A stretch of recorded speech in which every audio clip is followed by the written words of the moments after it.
Belakang Wan Cina ni banyak rim. Tetapi hari ni Wan Cina nak pilih 3 set untuk review yang Wan Cina rasa sesuai untuk Toyota Alphard atau Velfire. Jom kita tengok.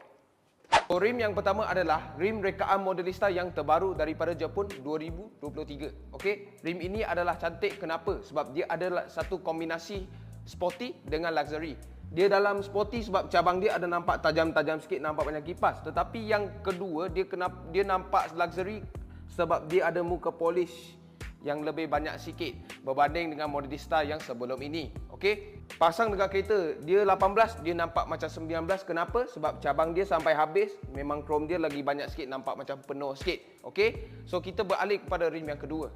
Okey, rim yang kedua adalah rim K2 floor foaming. Model nama dia adalah F164. Okey, so floor foaming punya rim dia lagi ringan, dia lagi tahan lah. Okey, so warna untuk rim ini adalah hyper black. Dia ada lagi warna silver dengan warna hitam. Okey, kenapa Wan Cina recommend rim ini? Sebab ini adalah rekaan yang paling hangat yang Wan Cina rasa di market sekarang. Okey, cabang sampai habis memang nampak besar. Lepas tu dia bagi satu look yang sangat sporty dekat kereta Alphard atau Velfire. Kepada yang cari Euro style, nak sporty sikit lah. Okey, kita beralih pula kepada rim yang ketiga. Rim yang ketiga adalah ADF 5651 dan ini rim adalah floor foaming juga macam K2 tadi. Okey, rim floor foaming adalah lebih ringan, lebih tahan, sama juga. Okey, tetapi ini design yang terbaru daripada AD Wheels. So kita recommendkan, dan juga warna dia yang metallic. Hari itu Wan Cina dah review.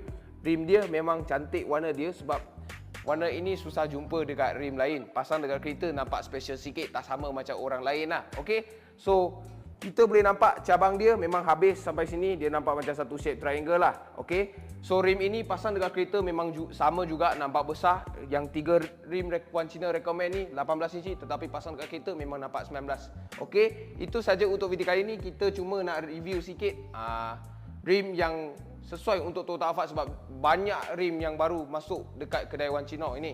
Okey, minta maaf Bos Jeff, ada kopi sikit. Tetapi kalau korang suka video kali ni, tolong like, share dan komen dekat bawah apa yang korang nak tengok seterusnya. Macam biasa, cari rim, cari Wan Cina. Thank you guys.